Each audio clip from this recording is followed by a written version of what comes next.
the radical, fundamental principles of freedom, rational self-interest, and individual rights. This is the Yaron Brook Show.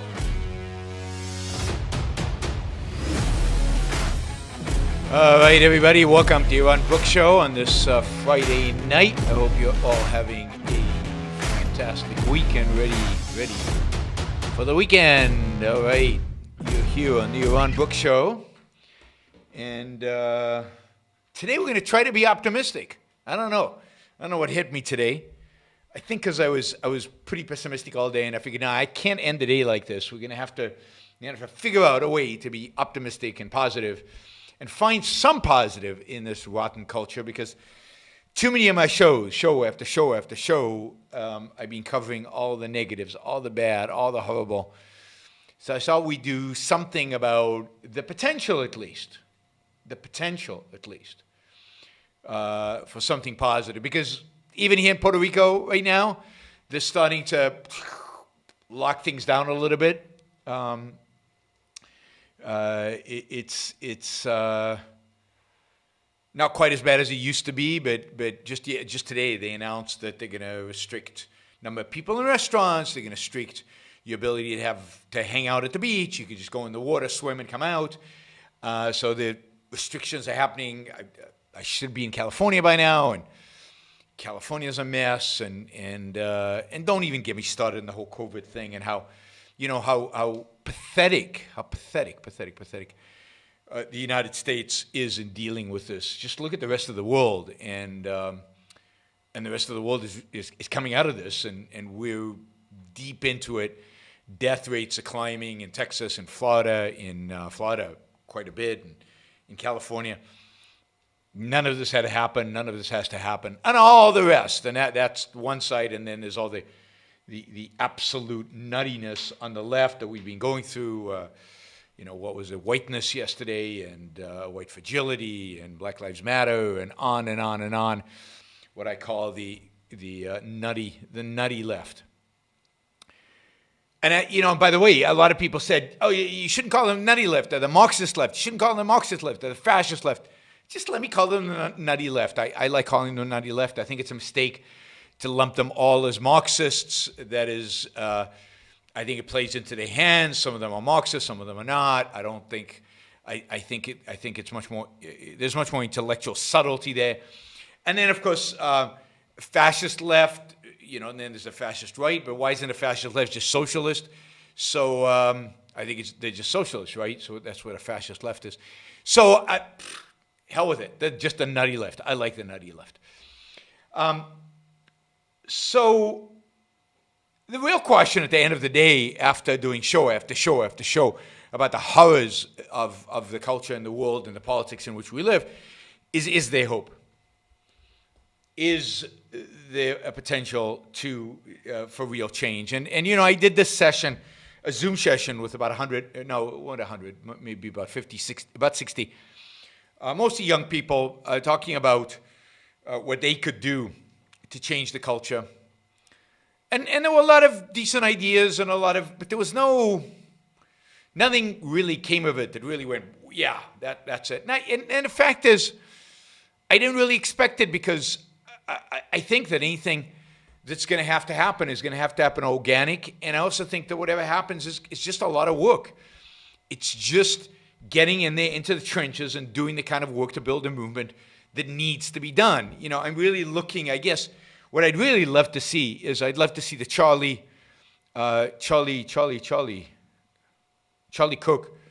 of the objectivist movement. Charlie started Turning Point and built it into. I met Charlie. He was an Ayn Rand fan. I met Charlie when he was a high school kid with a dream of starting these clubs, and he's built this into a national student movement, which has a real impact on the culture on the right.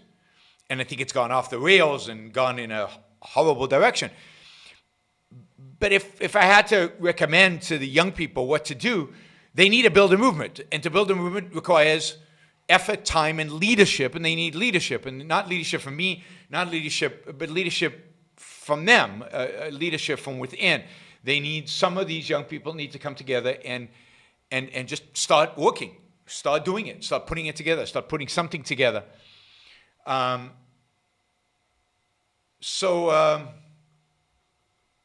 Anyway, I'm gonna keep in touch with the young people, keep trying to see what we can do.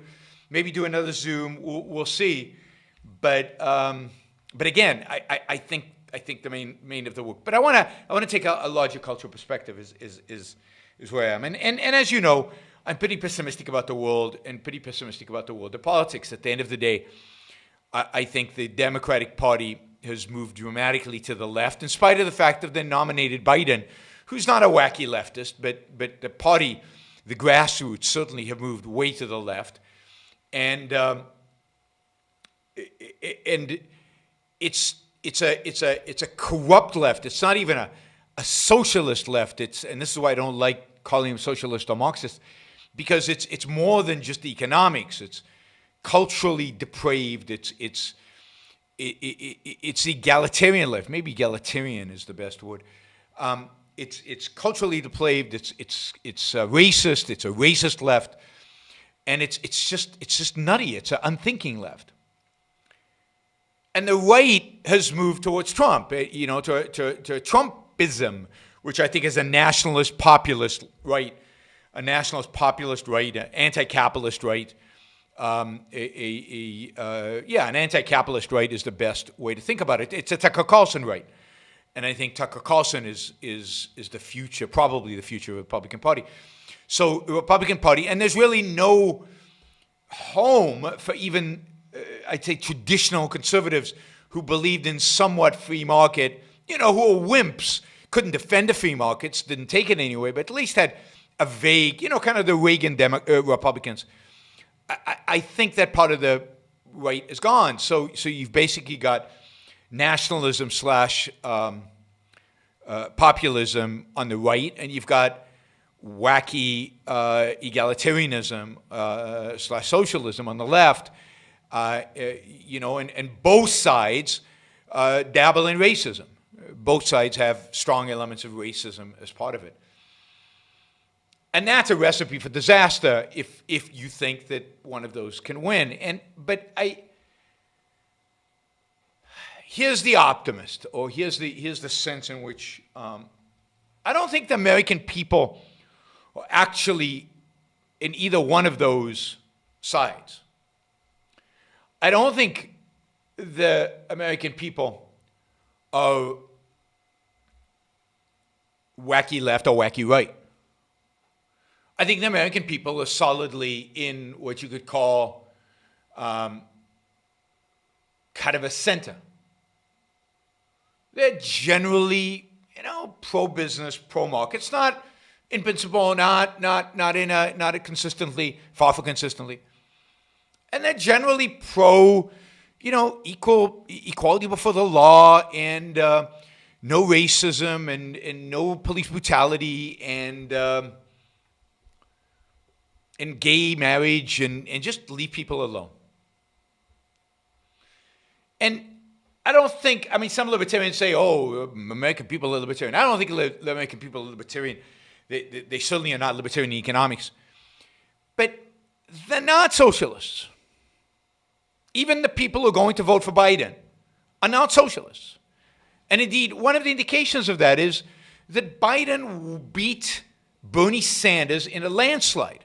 And we're talking about Biden, a non-entity, a nobody and nothing, an empty suit, a bubbling, senile idiot, beat Bernie Sanders, in spite of all the energy, the passion, the excitement around Bernie, and the ideological fervor of Bernie.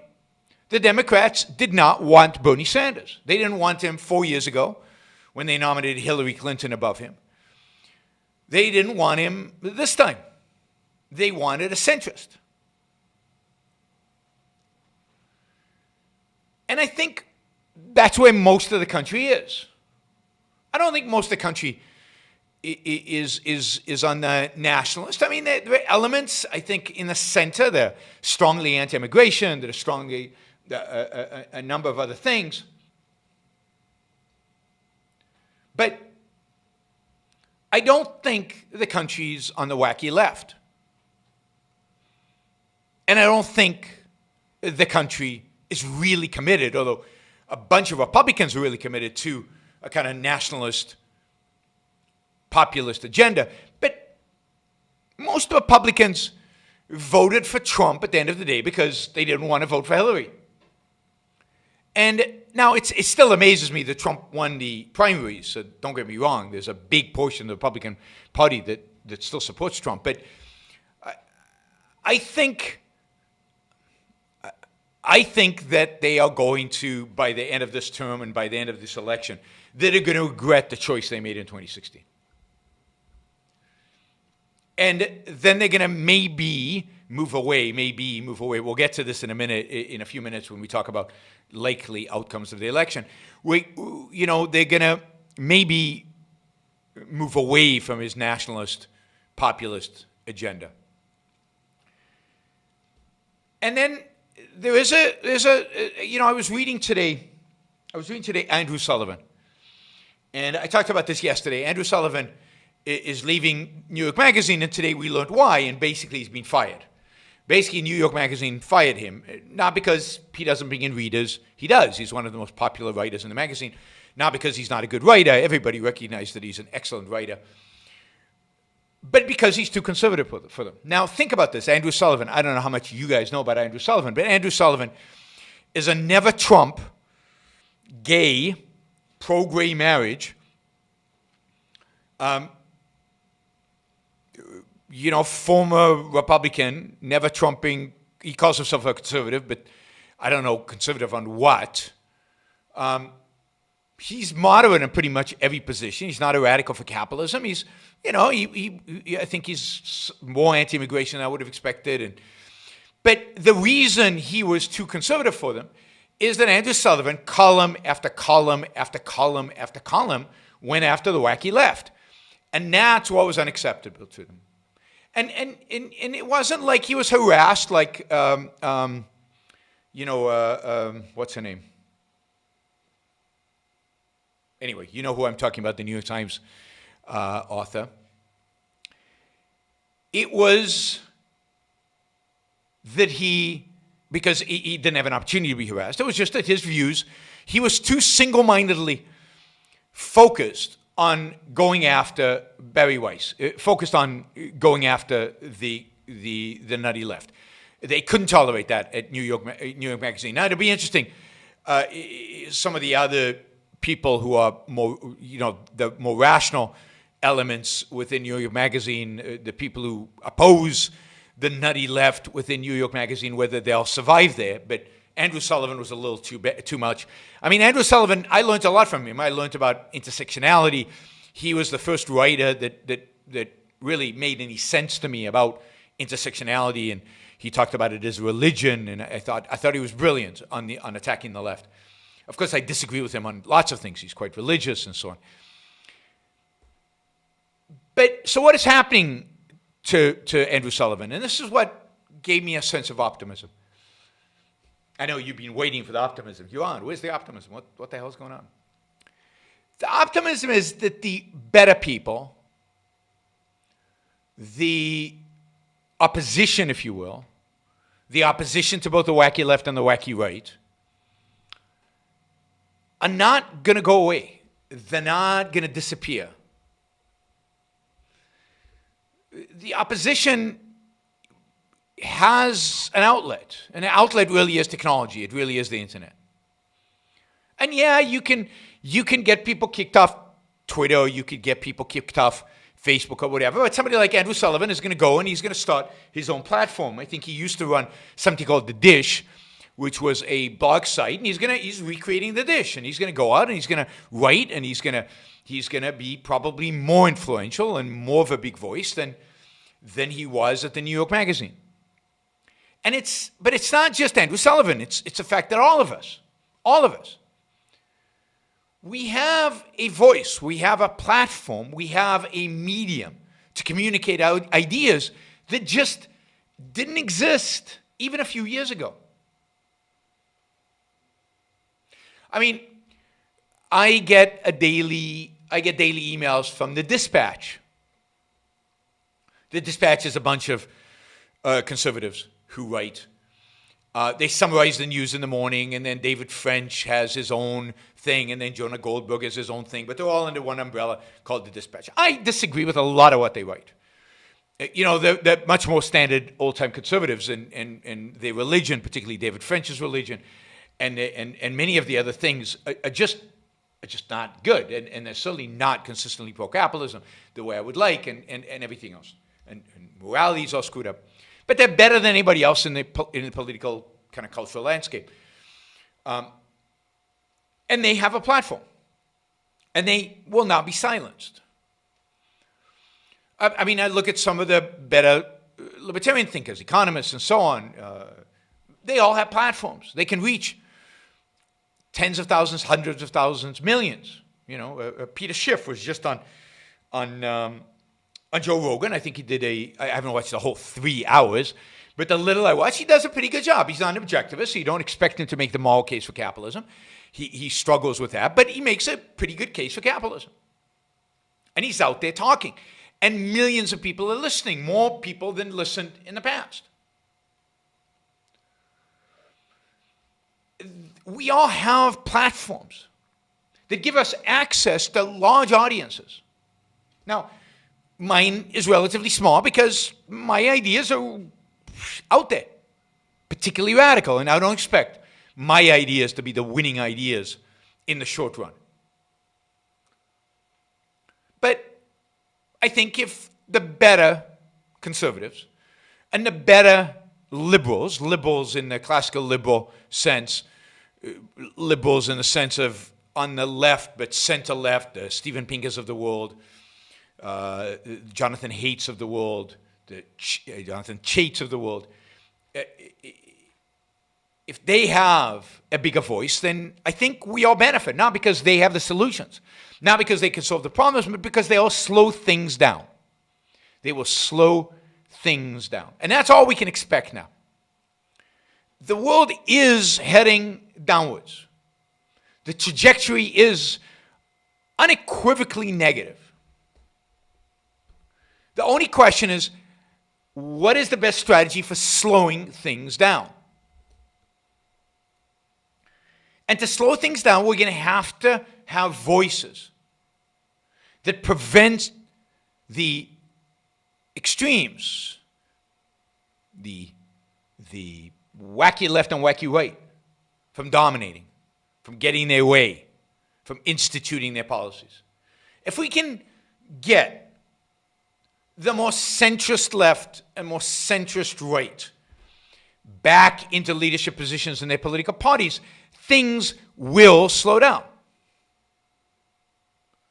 The decline will slow down. And that buys us time. All we can do at this point is buy time. Jonathan Chait is left, but not a wacky left. Nowhere near a wacky left. And he's very critical, often critical, of the wacky left.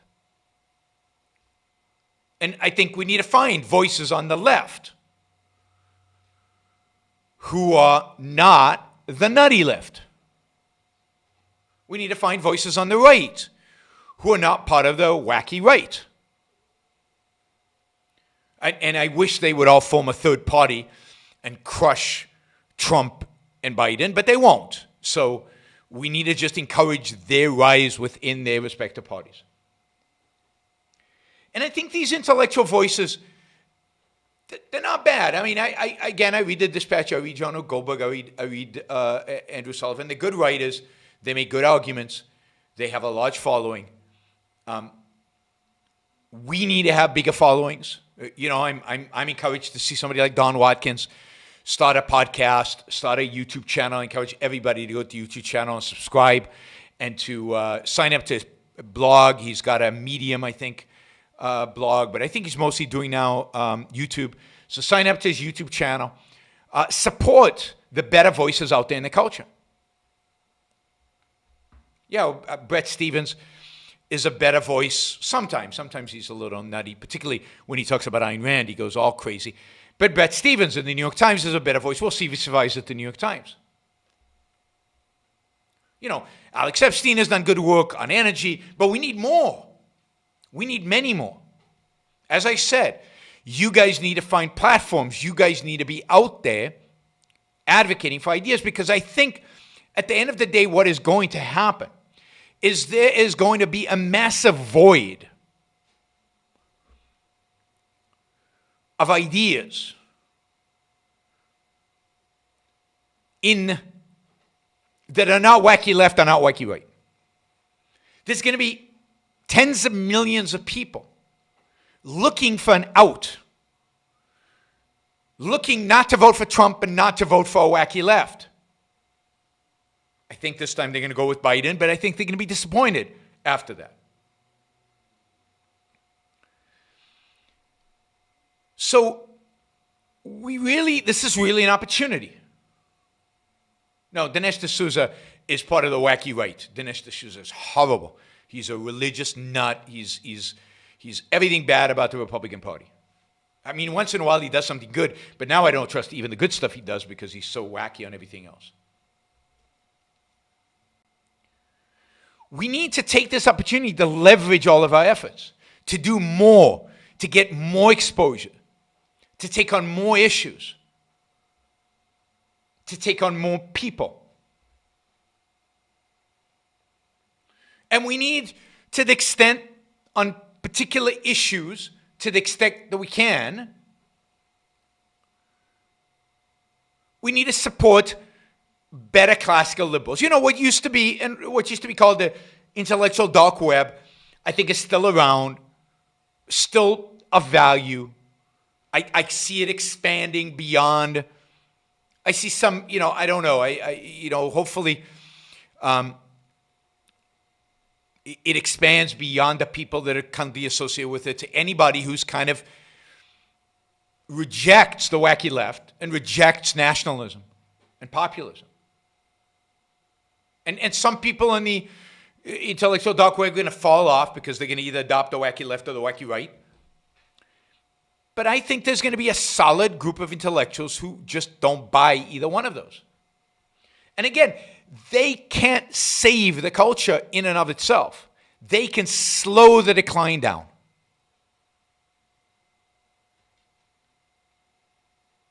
I mean, I say AOC is smart and has ideas. Dinesh D'Souza is smart and has ideas.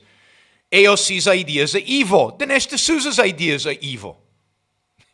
Somebody says, you're comparing me not liking Dinesh with me saying AOC is smart and evil. Dinesh is smart and evil. So,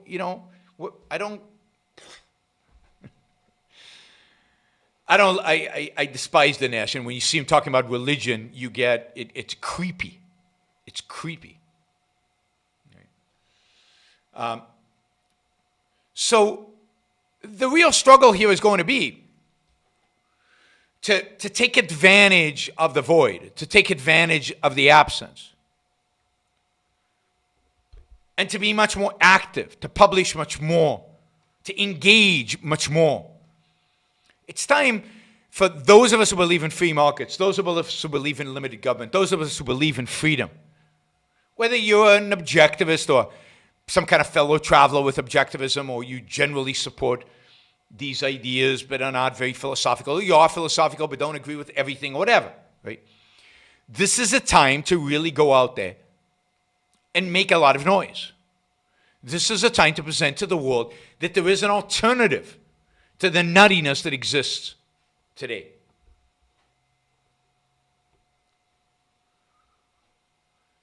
And it's a real opportunity. It's a real opportunity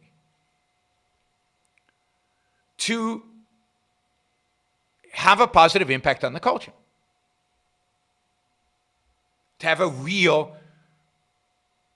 positive impact on the culture. Again, we are not going to change it, but we can be part of the movement that slows things down, and we can present ourselves. And I think this is where we get the biggest bang for the buck. We can present ourselves as the only alternative to the wackiness going on in the world right now. Old-line conservatives have been defeated. The center-left has been defeated. All they can do is slow down. They can't actually make a big difference.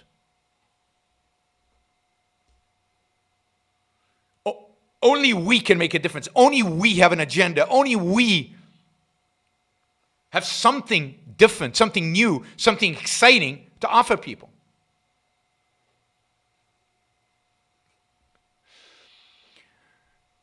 Ken, I encourage you to go back and listen to my shows. I have never had a show where I mentioned AOC and they didn't say her ideas were evil.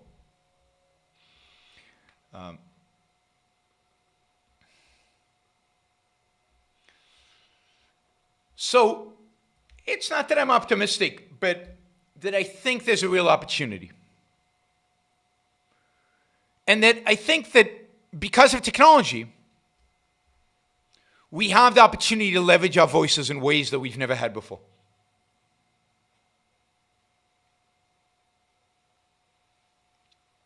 And if we don't take it, it'll be on us. It won't be on anybody else. It'll be on us.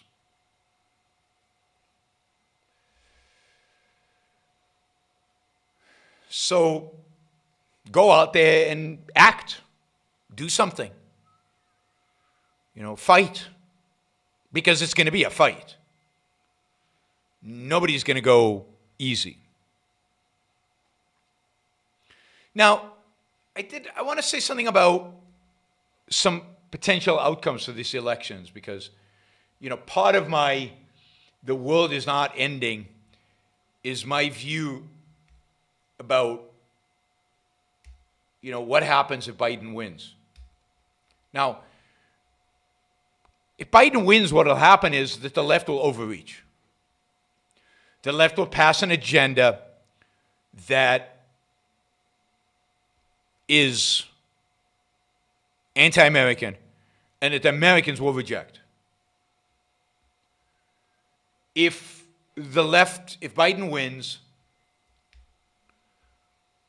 it's likely he will lose the House or the Senate 2 years later, and maybe both houses 4 years later. Just like Trump didn't get much of what he wanted done, repealing Obamacare is a good one, or building a wall for that matter.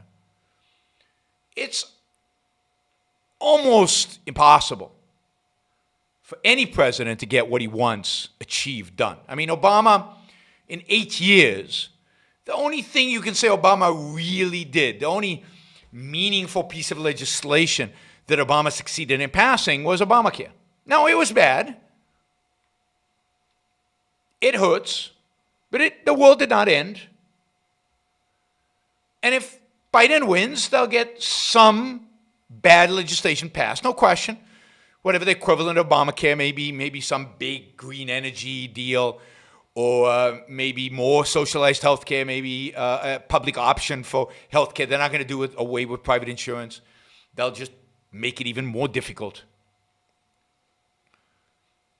But there'll be a backlash against that. Most Americans will turn against that. Most Americans don't want their lives run by the government. Most Americans don't want their health care run by the government. And when that happens, there'll be a reversal in the House and Senate. And again, that's the job, is to slow things down. So I'm not too worried about the nutty left running the country. I don't think they can. I don't think they ever will. I'm much more worried about the nutty right running the country for reasons that I've given you before. And I think there's a real opportunity again, while all this is going on, while the fighting is going on, while the irrationality and stupidity is going on, for us to make a case. And in a sense, making a case for free markets while Trump is president is hard because people associate Trump with free markets. In many respects, it was much easier to make the case for free markets under Obama because it was a clear contrast. Nobody confused us with Obama. But people do confuse us with Trump. Yeah, Gregory said Obama did a lot more bad stuff than Obama. Yeah, sure, he did an Iran deal. So what, right? I mean, it's bad, but again, the Iran deal was reversed. Obamacare, a lot of it has been reversed. I'm not going to get into Trump bashing in terms of his foreign policy, which has been at least as bad as, in my view, as Obama's, maybe worse. But, my point is that in terms of big pieces of legislation, in terms of things that cannot be reversed and things that will not be reversed, Obama did very little. Very little. Executive orders, most of those can and have been, some of them, been reversed. Foreign policy, yeah, we've been going down a rabbit hole in foreign policy for a long, long time. Indeed, I have said many times that I don't believe the United States has had a foreign policy basically since World War II. We keep slipping into wars, not really. Bush did more and Bush did more damage. Bush did more and Bush did more damage, both foreign policy-wise. Got in us the two wars, refused to win them, and set us on a course of non-winning the war. Both wars still going on, both places where we still have troops in.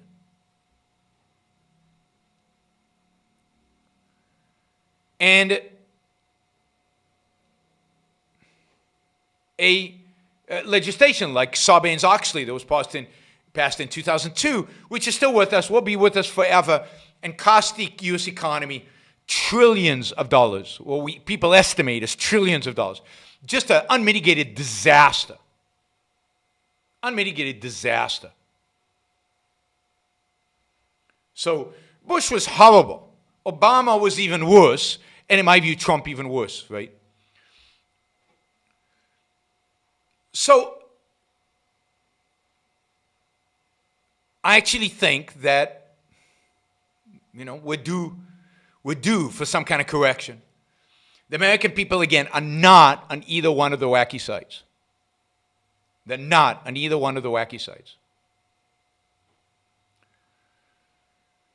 Now let's go through a couple of scenarios, and then I'll take super chat questions. A few election scenarios. I think there are three possible outcomes just for the presidential. I think the House, there's no way Republicans take the House. I think the only question with the Senate is, will it flip Democratic, or will the Republicans hold it? And I think that partially depends on the outcome. So here are three outcomes that are possible. The first outcome is Trump wins by a narrow margin. The second outcome is Trump loses by a narrow margin. And the third outcome is Trump loses by a very large margin. I think those are I don't think there's any chance in hell that Trump wins by a large margin. So I think those are the three outcomes. I think if Trump either wins or loses by a small margin, Republicans have a chance to hold the Senate. If Trump loses by a big margin, I think Republicans lose the Senate, which would be catastrophic, really catastrophic. I mean, if there's one thing that you want to focus this election on, one thing, if you're active politically, if you care about politics, the only thing to focus on this election is for the Republicans to keep the Senate. So wherever you vote for president, the danger of, Biden winning by a big margin and gaining the Senate, and then, because Republicans have created a precedent for this, doing away with the filibuster, and then basically allowing Biden to get everything he wants, that would be a major disaster. So you want to hold the Senate. So first, what happens if Trump wins by a small margin? Well, if Trump wins by a small margin, he will be considered a demigod, right? I mean, in spite of COVID, in spite of everything, in spite of being impeached, in spite of all the disasters, he still wins, then that part of the Republican Party now dominates. Forget, in my view, about Nikki Haley as a presidential candidate in 4 years. It's somebody like Tucker Carlson, or more likely Josh Hawley. It's going to be a religious, nationalist, conservative, and they are going to dominate the Republican Party from now until eternity. So a Trump victory is the turning of the Republican Party solidly into a Trump party. And it could be that the nominee in 4 years is one of Trump's kids. Wouldn't surprise me at all. It becomes a personality fetish among Republicans, and it becomes the agenda of national conservatism, wins in spite of COVID, in spite of everything thrown at Trump. It still wins. This is the agenda of the Republican Party forever. Indeed, anybody who doesn't buy into this agenda of nationalist, populist, anti-capitalist right is kicked out of the Republican Party, is canceled by the right. And to some extent, the Republican Party is already a Trump party, but it's only been 3 years, only been 4 years or so. But his victory solidifies that. It's over. It becomes a holistically Trump party with no opposition. No opposition. It's gone. The second option is a minor Trump defeat. A minor Trump defeat, I think, opens it up. You get huge fight over the future of the Republican Party. You get everybody throwing themselves in. But basically, I think what comes out of this is a dominant nationalist populist party. So Trump still wins in terms of controlling the party, but it becomes less about Trump. I think the pitch, if Trump loses by a small margin, then the pitch becomes the ideas were good, the attitude was good, the nationalist populism was good. It was the wrong messenger. Trump just failed. We just need somebody better, but with the same ideas. With the same ideas. And that opens it up primarily for Tucker Carlson and Josh Hawley, people like that, people who are more articulate, people who are more deemed as more responsible, more competent, And in such a case, I think Biden has to govern from the center, and because he probably has a majority Republican, and he governs from the center, and so in terms of the Democratic governance, short term it's a good outcome, but the Republican Party probably becomes the party of the the nationalist populists, the Tucker Carlson of the world. Trump, in a sense, wins not so much qua Trump, but qua the ideas. The third option, which is certainly possible these days, is that the Republicans just get crushed in this election. That is, this option is one where Biden wins, in a sense, in a landslide. Republicans lose their majority in the Senate. In this option, the really, really bad part is that basically Biden gets whatever he wants, at least in the first 2 years, maybe in the first even 4 years, because he has a majority in the Senate and the House. The country, governance-wise, moves dramatically to the left. We get, no question, some kind of green agenda. We get some kind of smaller Green New Deal. We get much more socialized health care, and we get a bunch of other things. The positive of the agenda like this is that I think it sends a message that it's not only Trump, it's his ideas as well. And the Republican Party under a scenario like this has a real chance of restructuring itself, has a real chance of emerging a better party with people like Nikki Haley, Ben Sasse as its leaders rather than Josh Hawley and Tucker Carlson. I don't know where Ron DeSantis from Florida sits in there or where the governor of Texas, but you get a Republican Party that moves away from the nationalism, moves away from the populism, and becomes more of a traditional Republican Party that is interested in somewhat capitalist agenda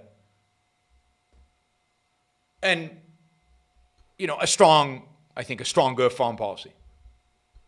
The better people within the Republican Party rise to the top. I think it's too late for people like, I think they're finished. There are people like, pretty much everybody who ran last time. All those people who ran against Trump. They'll never be successful because they're the guys who lost to Trump. So the party has to have a change, and the party will change to the Nikki Haley's of the world, and I think to the governors, and I think of all the senators of that generation, maybe Ben Sass is maybe one of the better ones. Again, religious, conservative, but not nationalistic, not populist.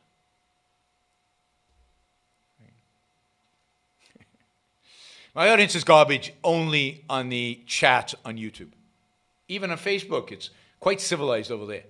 So,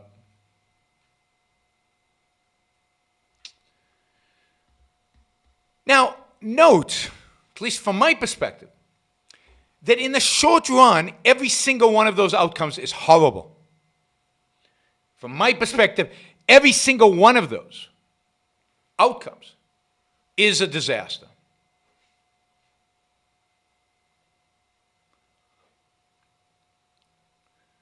But which one of them is the best long term? Which one of them gives us the best chance long term to preserve, to persevere, to change the culture, to move things? I mean, indeed, my belief is that the best outcome would be basically Trump losing by a landslide and Republican maintaining the Senate. That would be the best outcome. That would shake up the Republican Party, particularly at the top. That would force a rethinking of its ideas, would move the party in the right direction, and not give Biden the kind of majority to really devastate this country economically. Now, also note this about the economy. I think this is important. Note that the economy is going to suck no matter who wins. It doesn't matter. What we have done in order to fight COVID is so bad. I mean, COVID in and of itself, what it has done to the economy is so bad. And then the response, what the Fed is doing, what the government is doing by putting out $3 trillion, and there's another trillion on the way, $4 trillion plus to bail everybody out. All of that is going to hamper the U.S. economy for a decade. And it doesn't matter almost what you do, unless you unleash real capitalism, which neither Trump nor Biden is likely to do. The economy is going to suck no matter who gets elected. And again, I think that bodes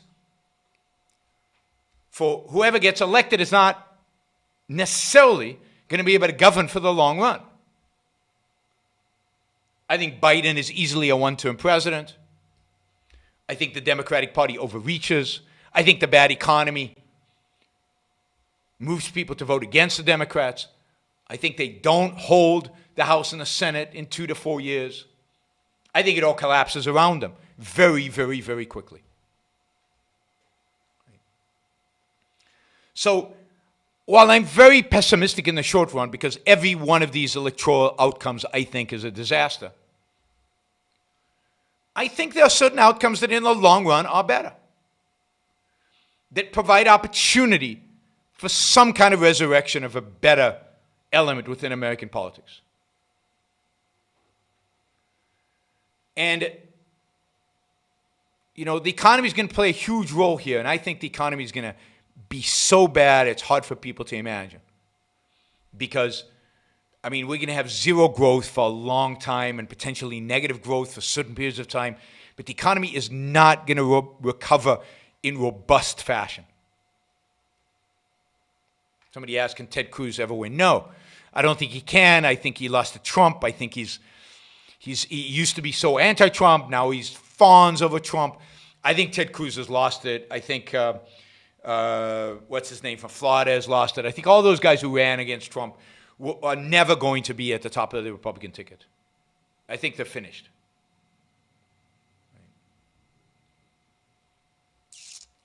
So, let's hope that our voices are heard.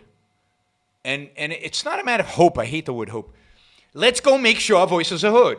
And in that context, please like the show if you're watching and you like the show. Please give it a thumbs up because that really helps the algorithm and all that stuff. So there's 62 likes. Please press the like button if you're watching now. So that gets significantly higher. So this show does better with the algorithms. Please, if you're not subscribed, about a third of the people who listen to the show are not subscribers. Please subscribe. And of course, if you like the show and you get value out of the show, consider supporting the show. YaronBrookShow.com/support. And you could also do it on Patreon, Subscribestar, and other ways. And of course, you can use Super Chat. And by the way, one of the ways you can guarantee that your question will get answered on the Super Chat. I try to answer all the questions anyway. But I'll definitely give a priority to questions that are $20 or more. That is, in a sense, we're auctioning out my time. So, and yeah, I know it's unequal that way, and some of you can't afford it, but that's life, and that's justice. So, if you're willing to put on more money behind the Super Chat, I will put more urgency into answering your question. In the meantime, let's quickly look at this. Let me see if there's anybody asking questions about this topic that we're talking about right now. Yeah, let me just say this about the left. I guess there's one there.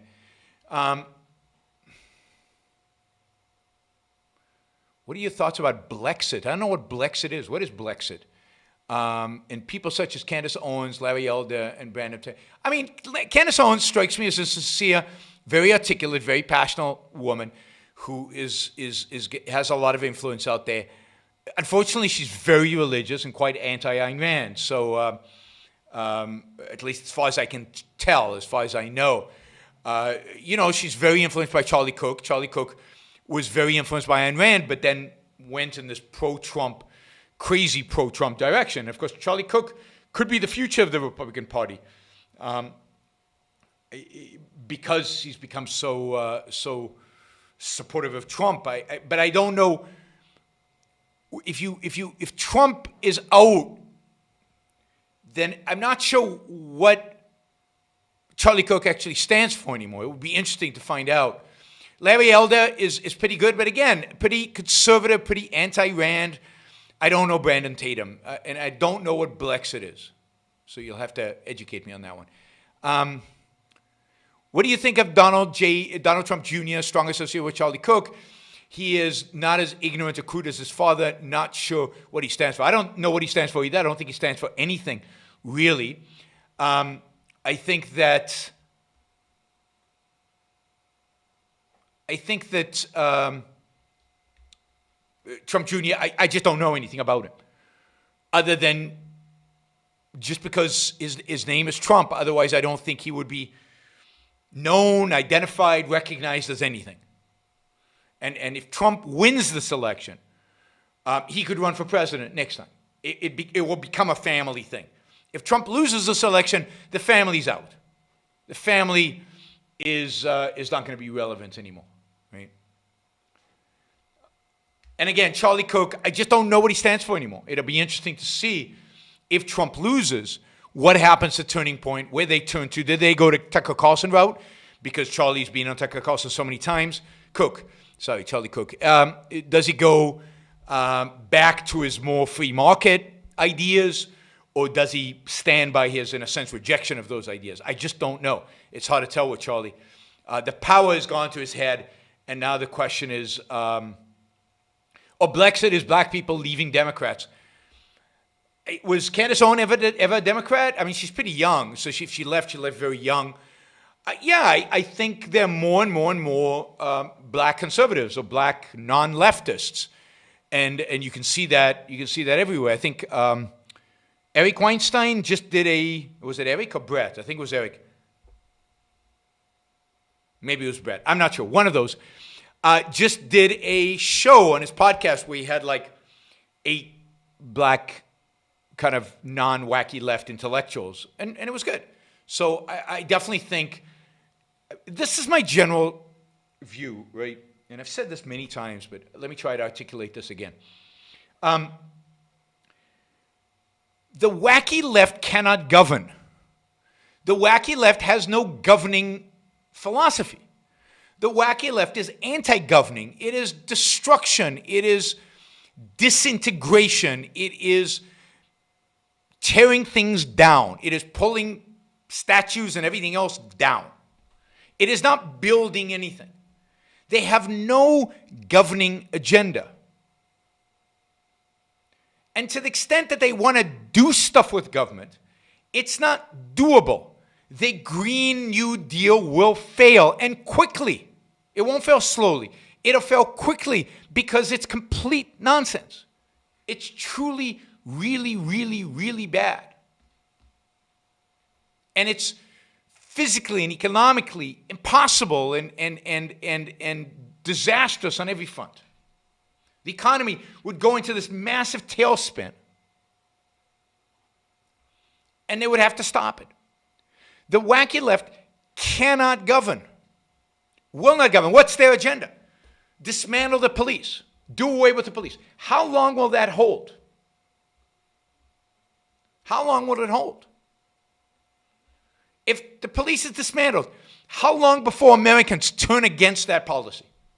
When there's riots and violence in the streets. I mean, how long did Chaz last? Not very long in the big picture. It can't. Anarchy falls apart. The wacky left falls apart. The real danger of the wacky left is that they lay the foundations for a fascist right, or some form of fascism. What Leonard called an M, a misintegration, a religious misintegration, a nationalist misintegration. That is the real danger. Is that the left leads us into the hands of the crazy right. The left cannot govern, will not govern, cannot sustain itself. To the extent that it gets its hands on power, the American people, as long as we still can vote, will kick him out of power very, very quickly. Very, very quickly. And as a consequence of that, I don't think as a governing political party, as a governing influence, they don't have that much impact. They don't scare me that much, other than they set it up. They set it up for the religious, the Josh Hawleys and the Tucker Carlsons who really do scare me. They have a governing philosophy. They know what they want. And it doesn't involve freedom for you and me. And they can pull it off because they are competent. So I think it's those. That's the real danger. Okay, we got two, I think 70 Canadian dollars. I think CA is Canadian dollars. It qualifies. So will Joe Biden ever fulfill his first term? It seems he is losing his faculties. That means the VP pick will be crucial. Will that sway the election? It might sway the election. I don't know how elections work. I mean, I don't want to make predictions. My sense is that if Joe Biden doesn't screw up the VP selection, he should win this, and he should win this easily and potentially by a landslide, but I don't know that that will happen. I think his biggest mistake will be to pick Elizabeth Warren. I don't think he will. And I think the reason he won't is because I think the big money in the Democratic Party, which is in Wall Street and in Silicon Valley, doesn't want him to pick Elizabeth Warren. So I think he picks either Kamala Harris in California, which is bad, but nowhere near as bad as Elizabeth Warren, or I forget her name. She was National Security Advisor to Obama, Colin Rice, something Rice, who is bad, but not as bad as Elizabeth Warren. Susan Rice, thank you, Susan Rice. Or he picks this congresswoman for Florida, who was chief of police in the Orlando area, who might be the best pick in the sense that at least I don't know horrible things about her. So she might be the best pick from my perspective. I don't know about electorally. Hard to tell. Right? Who he's going to pick and how that actually affects. I think this election will ultimately be determined by the wacky left. In this sense, I think the more wacky the wacky left is, the more out in the streets it is, the more nihilistic it behaves, the more damage it does, the more statues it topples, the more windows they break, the more cops they beat up in places like Portland, the more noise they make.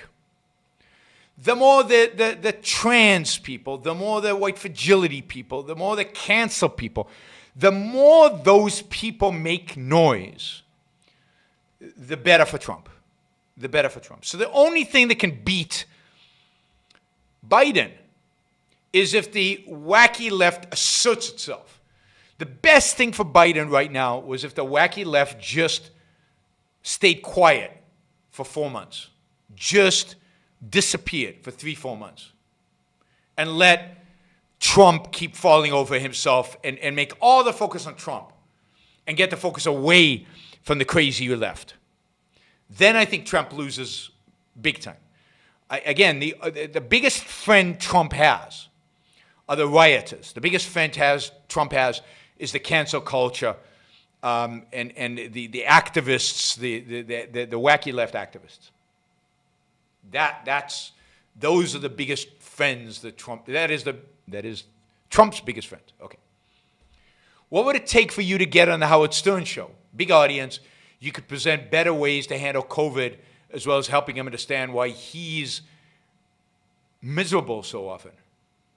He is from Jewish descent like you. I'm not sure, I'm not sure how much that helps. But, yeah, I mean, I don't know what it would take for me to get on the Howard Stern. Maybe you guys tweeting Howard Stern or emailing him and encourage him to have me on. I think that's probably the best strategy. I don't know Howard, and I don't have any ins. I mean, I have ins to Joe Rogan, and that hasn't helped me. So I wonder if maybe you guys have any kind of ins. Charlie Cook and Ben Shapiro have built platforms with many chapters in universities. I don't think Ben Shapiro has built any platforms. He's leveraged the YAL, the Young Americans for Liberty platform, which was built way before him, and they just have a deal with him, exclusive deal for him to speak at their campus events. Is there any commonality for an alliance that objectivists can use their platforms to support capitalism rather than start from scratch? I mean, you would think, but Charlie Cook, before Trump, Charlie Cook and I were pretty friendly, and I would speak at Turning Point events quite frequently. Since Trump became president and Charlie Cook became a big Trump fan, that has disappeared. Zero. Ben Shapiro's YAL and YAF, organizations that tend to be conservative libertarian, have always resisted me because they're very religious. So they're not really interested in hearing my voice. They don't want Ayn Rand to be prominent and prevalent. Now, Ben Shapiro is better. Ben Shapiro obviously had me on his show, which to his credit. And look, the interesting thing about me going on Ben Shapiro's show was that I went on a show. I think I did a terrific interview. I think it was one of my best interviews ever. I think it was really good. I think he treated me with a huge amount of respect. I got a lot of points across. I made a lot of good points that night. And yet, I got very little following from it. I got a few hundred, but I got very little following on it. Because I think at the end of the day, my new audience does not come from the religious right. My new audience comes from the secular center or the secular left, not the wacky left. And that is, the best things I've done are either on, in terms of people coming to me, people discovering me, people going on my show. or subscribing to the show, the best thing ever was Dave Rubin. And not because Dave Rubin's audience is bigger, because it's different, because it's more secular. So I would love to go back on Ben Shapiro's show, but no, I think we have to build our own network. A network built around individual rights. A network built around a secular view. A network that isn't anti-religion, but does not put religion at the forefront. Like, I think, to some extent, YL and YF. They don't want to have anything to do with me. Neither does Turning Point anymore. So I've tried to get on Eric Weinstein's podcast because I know Eric, and Eric and I were friendly when we did an event together. If you've never seen me and Eric on a stage together, you can Google Yaron Brook, Eric Weinstein, and it's on my YouTube channel. So I thought Eric was more likely to have him on his podcast, and no, he hasn't. Again, I would love to be on Eric's podcast or on Brett's podcast, but the only way I think that'll happen is if you guys promote me on their podcasts. Try to get me on. I don't think they'll take me. I think for a variety of political reasons, they don't want to be associated with objectivists. They think objectivists are wacky, out there, nutty, crazy. I think it's why Joe Rogan won't have me on. Objectivists are just... Peter Schiff is okay because he's not philosophical. Peter Schiff's okay because he won't make the moral case for capitalism. But what Joe Rogan doesn't want is for somebody to talk about egoism on his show.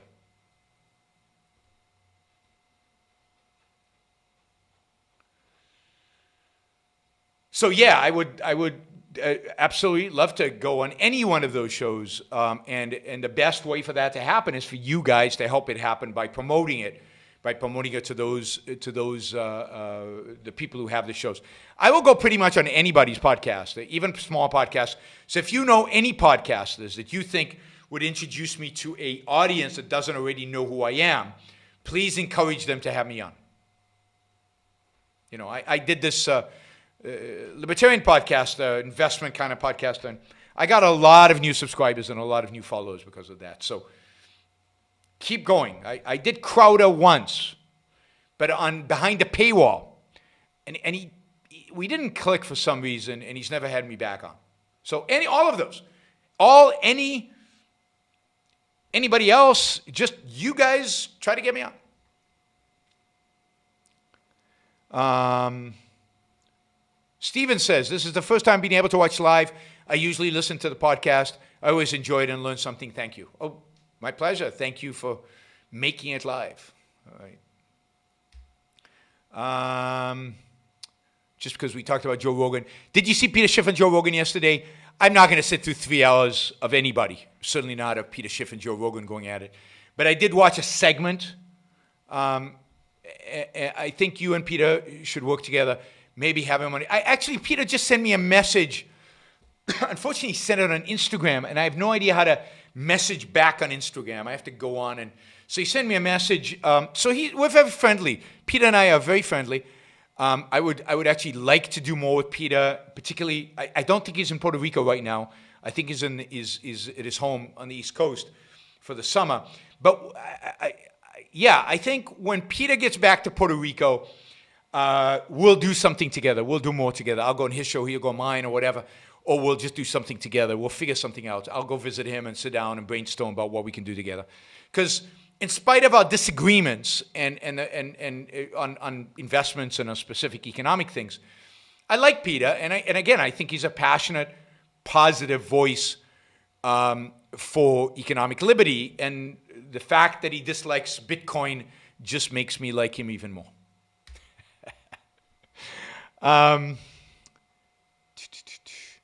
Does Justin Amash leaving Congress have broader implications for political climate? Yes, I think the fact that he doesn't want to be in Congress, that he doesn't see a home in Congress, that he probably couldn't win his House seat back. It's probably one of the reasons he's not running, because I think Trump would run somebody against him and probably beat him. I think it's bad, and I think it's sad, and I would rather see Justin Amash as part of the Republican Party have a positive influence on the Republican Party than go to the Libertarian Party and get lost and disappear, and that's it, and he's finished. I'd like to see Justin Amash have a real influence in a resurrected post-Trump Republican Party. But we will see. Have you heard of nomad capitalist? You will like. No, I haven't heard of nomad capitalist. I'll look him up. All right, let's see. Somebody said, I thought you said it was primarily art that would change the culture. If that's what you said, is it useless to try to change without artists? Well, I don't think the culture will change dramatically before art, in a sense, leads the way. That is, it's always intellectuals who change the culture. It's ideas. And the ideas take a long time to infiltrate the culture. And one of the ways they can infiltrate the culture, or one of the important ways, crucial ways, I would say, to infiltrate the culture is through art. So well before our ideas, objectivist ideas, become the dominant ideas, art, good art, heroic art, romantic art, will have to be part of the culture. So it goes ideas, art, cultural change. But part of the reason the art can be successful and influential is because the culture is already changing for the better. That is, the ideas, the intellectuals, ultimately changing the culture. And you have to do it in all kinds of realms. It has to be in education, the most important realm. Education, education, education. New schools, new teachers, new curriculums, new ways of teaching, so that kids who come out of these educational programs can know how to think. It has to be in science. And then it has to be in art. And of course, it has to be in just intellectual advocacy in the world.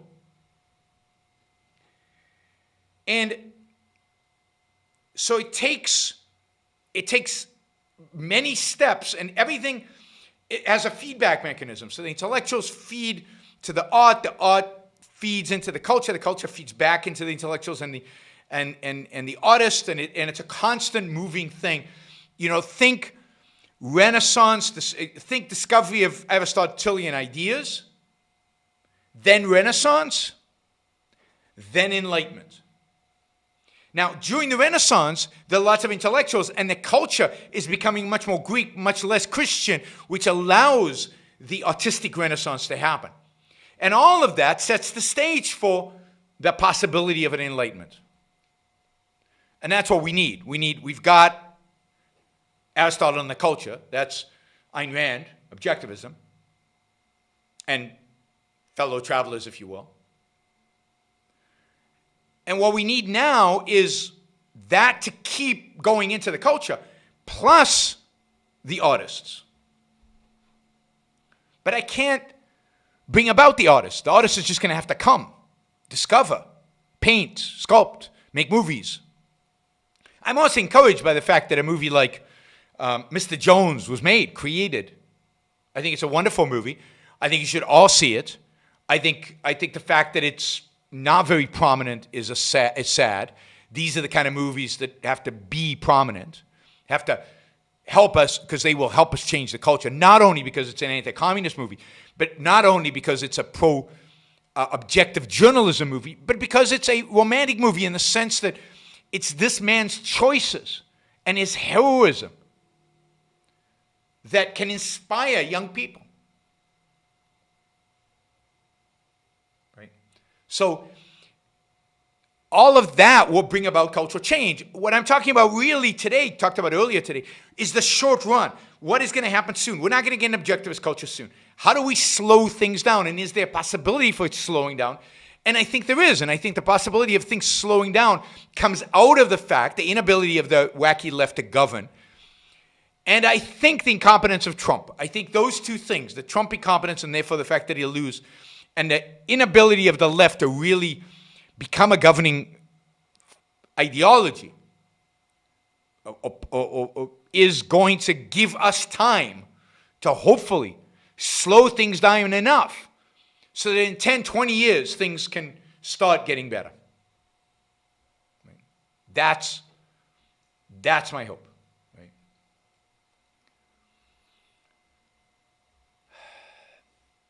I know what this is from there. Why so many people non-subscribing heretics? Because people don't like what I say, so they unsubscribe. That's their rights, and unsubscribe if you don't like what I say, and if you got into MPP program, not Masters of Public, not sure what that is. I applied for. I know we're supposed to be pessimists, but here I'm getting this degree to fight for capitalism. I'll be listening to your podcast on my commutes into Boston. That's great. And look, I'm talking about cultural change, but at the end of the day, you have to live your lives. And at the end of the day, what's important is that you live the best life you can for yourself within the time frame you have. Politics is secondary. And you do what you can. And to the extent that some of you will become fighters for capitalism, we need you. But our need is not a justification for anything. You have to love it. You have to want it. You have to be good at it. And, I look forward to fighting side by side with all of you. It's a master in public policy, I think. I look forward to fighting side by side with those of you who want to be fighters. Fight for real freedom. Conceptual James on Twitter is really good in critical race theory. Check him out. Yeah, he was recommended to me last time. And yes, I've seen his stuff, and it is very good. He doesn't have a positive agenda, but he's very good at slamming the wacky left, critical race theory. And I think a lot of people are. I think that's the cause for optimism, is the wacky left is not a governing philosophy. They cannot win. They cannot rule. They cannot govern. They will either have to become real Marxist, socialist, communists, with that kind of agenda, with a clear cut, and I don't think Americans will take that, or they will be thoroughly defeated, which I think is what will happen. I think the left will never win, not that left. I'm a 26-year-old objectivist and show supporter who's dating a woman who believes in God. I'm conflicted. Do you think it's possible for an objectivist to be happy marrying someone who believes in God? I don't know. It depends, right? How religious is she? Is this a believing God, but it doesn't affect her day-to-day decision-making? Does she go to church every Sunday? Is she going to want you to go to church every Sunday? If you have kids, is she going to want to raise them as good Christians? Or is she just believing God as a kind of, he's just out there and, religion doesn't really matter that much? How important are intellectual ideas to you? How important is it to you not to raise your kids religious? How important is it for you to live your objectivism fully, right, in the world in which we live? What are her positives? To what extent do you think you can find those positives in another woman who's not religious? Hard, right? Did you ask that question twice? Sorry. I see you did ask it twice. I think you put more money in the second time. So all of that is it's tricky, and I can't make that decision for you, but I think it's difficult. It creates right off the bat a whole area of life that you guys are not going to agree on and going to be a conflict with. And then the question is, how important is that area to you, and how important is that area to her? The more important it is to you guys, the less likely you are to be happy. The less likely you are to be happy long term. So, yeah, that would be how I would summarize it. All right, is the road to hell paved with good intentions? Well, it depends what you mean by good intentions. I don't believe that most people who claim to have good intentions, or that people think have good intentions, really have them. People talk about unintended consequences. Most of the time, the consequences are fully intended. I don't think the people on the wacky left and the people on the wacky right have good intentions. So I think the road to hell is paved with bad ideas. The road to hell is paved in collectivism and altruism. The road to hell is paved with collectivism, altruism, and nihilism. And that's what you get. You get the collectivism, altruism, and nihilism of the left, and collectivism, altruism, nihilism of on the right. And people in the middle are just collectivists and altruists. They're not nihilists. They're just collectivists and altruists, and they're lost. But I would never put it as good intentions. I'd put it as, what are the ideas that lead us to hell? And again, the ideas that lead us to hell are collectivism, altruism, mysticism.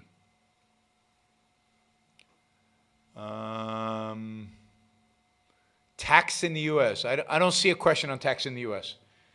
And I can't get to it. So ask it in the non-super chat thing, and I'll try to catch it, James. Sorry, I don't, because I copy-pasted, but I don't see. Why is the U.S. the only country to tax people who live overseas? Is that the question? If that's the question, it's on my list, and there are a lot of questions before it. So I'll try to get to it.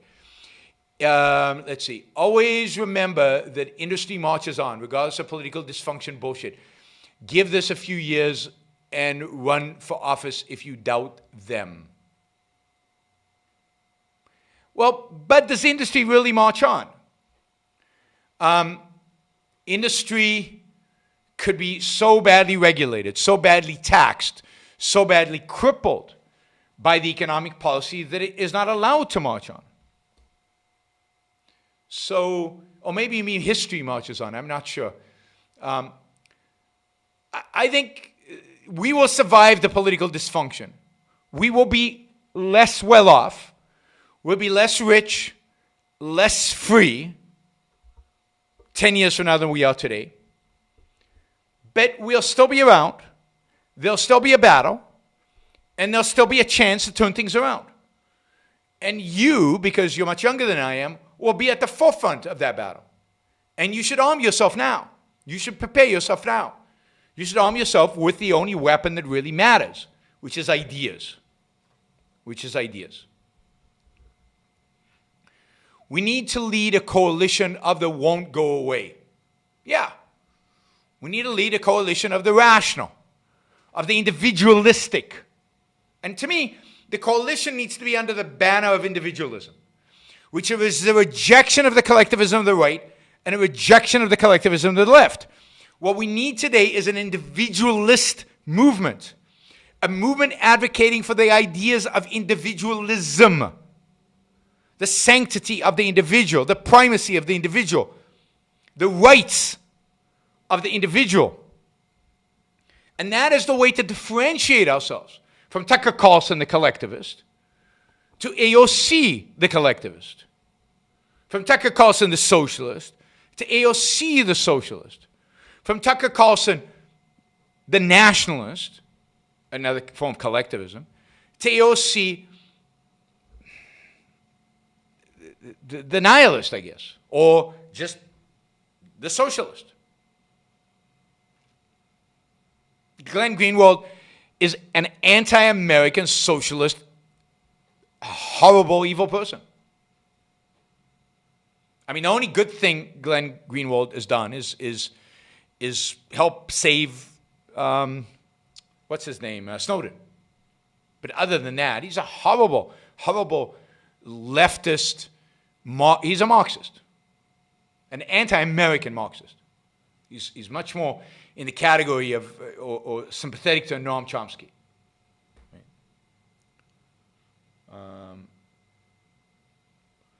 How can we avoid overstepping on knowledge while making noise? You got to make mistakes. I mean, you can't be too conservative, too fearful. And when you overstep your knowledge, you'll know it, because you'll feel a hollow sense of, wait a minute, do I really understand what I just said? Or when somebody comes back at you with a better argument, you go, whoa, I don't know how to answer them. And you'll go back and learn. You cannot learn unless you experience, unless you go out there and try. So study the ideas to the extent that you can, then go out there and engage without, the one thing that don't do when you engage is be obnoxious a-holes. Understand what you know and the fact that you probably don't know that much. Be willing to learn, figure out where your holes are based on the arguments you get back, but don't be obnoxious. Be passionate, but not obnoxious. Listen and introspect. What do I really know? What can I really answer? And what don't I know? And when you don't know something, ask me. Or go study, read more. Focus your attention on reading on the areas that you find yourself not presenting the ideas well enough. I mean, that's how I became a good teacher, is I would teach, and then in the middle of a class, I would realize, oh my God, I don't know what I'm talking about. I'm mouthing it, I know how to say it, but I don't really understand what I'm teaching. And then I'd go back and I'd really, really study the material until I was sure I knew it so well I could teach it. And that's how you become a good teacher. Yeah, Derek, it probably was. Being obnoxious, I'm not talking to Derek, I'm talking to everybody, is a turnoff. It's a turnoff to people who don't know anything about the ideas. It's a turnoff to your allies. It's a turnoff to your, it doesn't bring you people. It doesn't convince anybody. The way to convince people is to debate. Again, you can be passionate, but there's no point in calling people names, unless you want to piss them off. I call people names on this show because I want to piss them off. Because, the racists who show up on my feed, I don't respect them. If you get to the point where you don't respect somebody, go for it. But if you're really trying to convince somebody, if you're really trying to engage with somebody, be nice. Be friendly. Exude rationality. Be passionate. Let them know you care. But don't be flippant. Don't be flippant. And recognize that people when they're young are. So you've got to be you got to have patience with young people. You got to have patience with young people. Even if you're young, you should be patient with other young people. Rereading Return of the Primitive. What pulled us out of the 60s death spiral? At one point, the left was setting off bombs every day in the U.S. I know, people forget how bad the 60s, I mean, think about it. A president got assassinated. Martin Luther King got assassinated. The leading Democratic presidential candidate, Robert Kennedy, who was probably going to win the election, got assassinated. 3 major assassinations in 1 decade. We haven't had anybody assassinated in a long time in the United States. You got hippies everywhere. You got Woodstock. What got us out of it was the American people's rejection of the wacky left. Now, instead we got Richard Nixon. And I can't, it's hard to imagine a Republican worse than Richard Nixon, although I think we have one now. Richard Nixon gave us a lot of the bad stuff we have today. He took us off the gold standard out of Bretton Woods. He gave us all the environmental regulations we have today are basically a consequence of the Nixon administration. The EPA, the Environmental Protection Agency, is a consequence of Richard Nixon. He gave us price controls. He was completely nuts. But what was clear with both Nixon elections, and then also Jimmy Carter's election, was the complete rejection of the wacky left. And Jimmy Carter was like obviously they couldn't elect a Republican after Watergate. So they picked a Democrat who was like a nothing, a middle-of-the-road nothing. And that was Jimmy Carter. And he only lasted 1 term. And then you get Reagan. So what happens in the 60s and 70s is there's a buildup against the wacky left. And that buildup continues through the 70s and results in Ronald Reagan getting elected. Now, it also results in something really, really bad happening. And that is the turn of Americans towards religion. And the religionists, particularly the evangelicals, turned toward the Republican Party. And the reason Ayn Rand didn't vote for Nixon in 1980 was because he brought religion smack into the center of the Republican Party and made it an integral part of the party. And she could not forgive him for that. So it's not all good, but in a sense of turning around the culture of the 60s and 70s, it was that Americans won't tolerate the wacky left. And I still won't tolerate the wacky left. I still think that's true. How do we persuade people to conquer their fears of selfishness? They always caricature selfishness. They're afraid to rationally consider it. I think the only way to do it is, there are 2 things you have to do. One, model it. And this is another reason why you shouldn't be an obnoxious jerk. Because you want to model that selfishness is not about being an obnoxious jerk. You want to be a rational, thoughtful, productive, successful, happy person. That's the best way to get them to consider it. Then the second way to do it is to explain it and go through examples and let them challenge you and not say, no, you're straw manning, you're an idiot, you don't know what you're talking about. It's hard for people to accept. It's hard for people to accept. So recognize that, which means slow down, make the arguments, give examples, accept their disagreements, make the arguments, give examples, more disagreement, keep going back and forth, keep your calm. But I think the big thing to ask them is, why? Why shouldn't you live the best life that you can live? Why? Why shouldn't you be happy? Why? Why is living for yourself properly, thoughtfully, rationally, why isn't that good? And what justification is there? What justification is there for any other kind of life? Robert says, Reagan, not Nixon, brought religion into the Republican Party. Yes, I thought that's what I said. I apologize if that was not clear. Yes, it wasn't Nixon who brought the religionists into the Republican Party. The evangelicals were traditionally Democrats or traditionally non-political. Then they were Democrats in electing Jimmy Carter. And then they switched and they came in with Ronald Reagan and he entrenched them into the Republican Party. And abortion played a big role. Evangelical in the early 70s were pro-abortion, pro-Roe versus Wade. And they flipped, and there's a whole analysis of what caused them to flip, which is really, really interesting. But once that happened, Reagan pounced on it and used that to bring them into the Republican Party. And with the moral majority, really entrenched them in the Republican Party.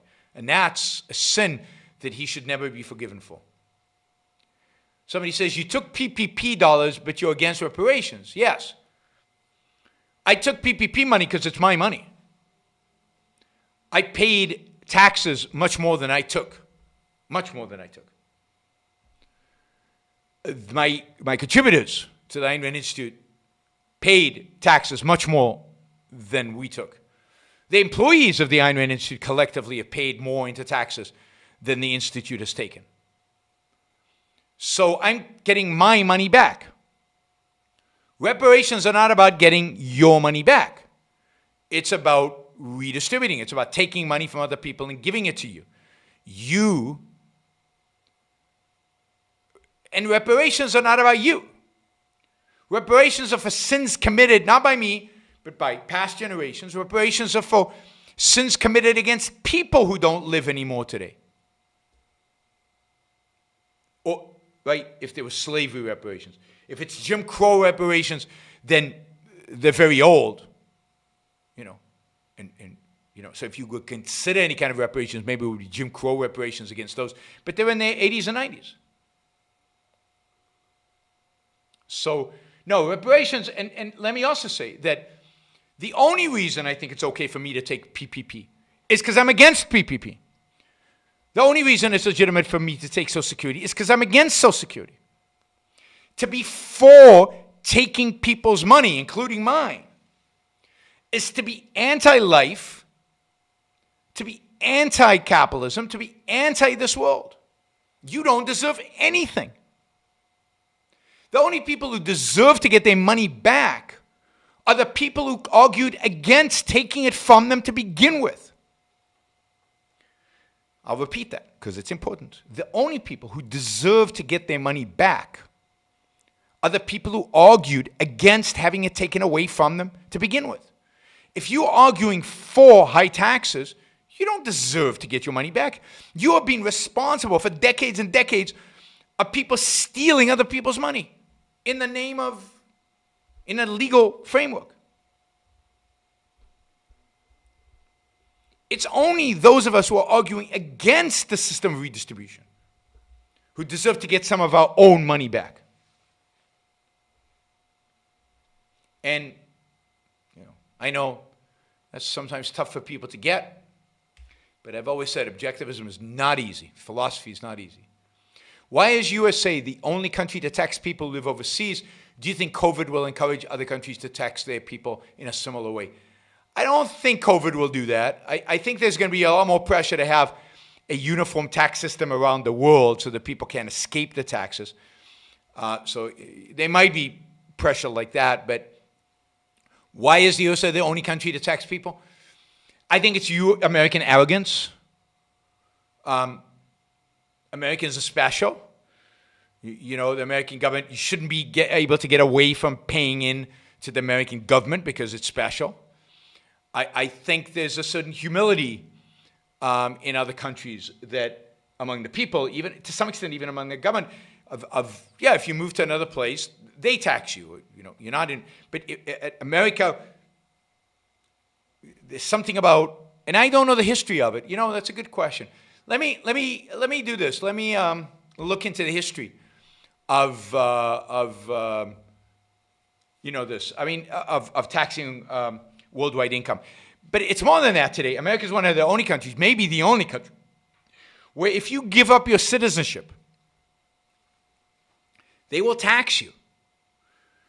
They will tax you on what they think they would have collected from you. So mainly capital gains. So they would look at all your stocks and all your investments, see how much capital gains is accrued, and they will tax you on that. So they will basically try to extract as much out of you before you leave as possible. And I think that too is uniquely American. America generally has a much worse tax system than Scandinavia, for example. The wealthy pay much more taxes in the U.S. than in Scandinavia, in real terms. And it's much more, the tax rates in Scandinavia are much flatter. Taxes are higher, but flatter. Everybody pays them. In America, they're very steep. Lots of people in America pay no taxes. That's not true in Scandinavia. Everybody pays taxes in Scandinavia.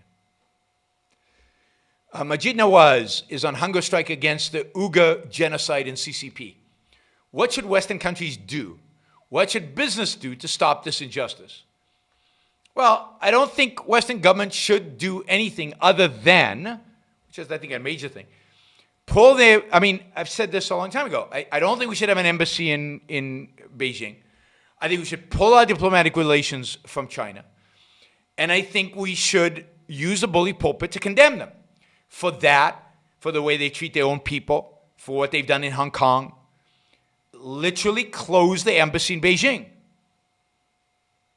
Not tariffs, not boycott, but just cut off diplomatic relationship. Cut off American recognition of China as a legitimate political entity. That's what we should do. That's what the whole West should do. And then in terms of private businesses, I think business should really think about whether they should do business there, given what's happening in Hong Kong, given that the country is moving away from liberalizing its economy, from opening up, moving away from more political freedom. I think the last 7 years, China has moved dramatically in the wrong direction. And businesses should think twice, but I don't think the government should force those businesses. I think the government should do what government does. Diplomatic relationship should end. Okay, this is the last comment from Alex. Thank you for the contribution. That is very generous. Really appreciate it. Thank you for the excellent review of Mr. Jones. Watched yesterday. Sobering and so relevant today. You do amazing work, and the only place I've found to go for the truth. Well, thank you. Thank you. Your precision thinking is very inspiring and very appreciated. Thanks. And look, what I'm encouraged by is the fact that there are other people getting into the business of conveying the truth. And I encourage you again all to go and subscribe to Don Watkins' channel, to support his work, to like what he does. I think his email list on persuasion is excellent. All of those of you who are interested in how to persuade your friends, to persuade your family, to become more active, to become activists. The person who asked the question about what should I do, how do I know when I'm over my head in a sense? Don has lots of great advice. So subscribe to what he is promoting. And then look through the web and through other places for good voices, for voices that are joining me and joining our cause in projecting the truth. And we need more of those. And maybe some of you can create your own channels and go out there and work at this. And we need more. Philosopher K says, finally some common sense on China. I've been saying this for a long time, few years, about diplomatic relations. There should be no diplomatic relationship with China or any country. I think there should be no diplomatic relationship with Saudi Arabia. No diplomatic relationships with Vietnam, but certainly China. But no tariffs. That's just stupidity. All right. Thanks, everybody. I'll be on tomorrow. Not sure exactly when. It could be tomorrow during the day. It could be tomorrow evening. If any of you have some really good ideas for topics for a show, let me know. If you have any videos you want me to comment on, let me know. You can send me an email at yaronbrookshow.com with topics, with videos to analyze, things like that. I'm always looking for good ideas. It's hard to come up with ideas. I'm busy. I've got a lot to do. So if anything that you would suggest that I cover or analyze would be fantastic. Don't forget before you leave to like the show. Don't forget to subscribe if you're not a subscriber. And those of you who value what I do, please consider supporting the show. yaronbrookshow.com/support. And those of you who already support the show, thank you, Frank. That's incredibly generous. Thank you for supporting the show. Thank you for making this worthwhile. Thank you for sending me the message through your financial support that what I do is valued out there in the world. Ultimately, we're capitalists. Ultimately, we're traders. The way I know I'm creating value is when people trade with me. People are willing to buy my product. Your financial support is a reflection of your willingness to buy my product. Thank you, everybody. Don't forget to like the show before you go. And I will see you all tomorrow and Sunday.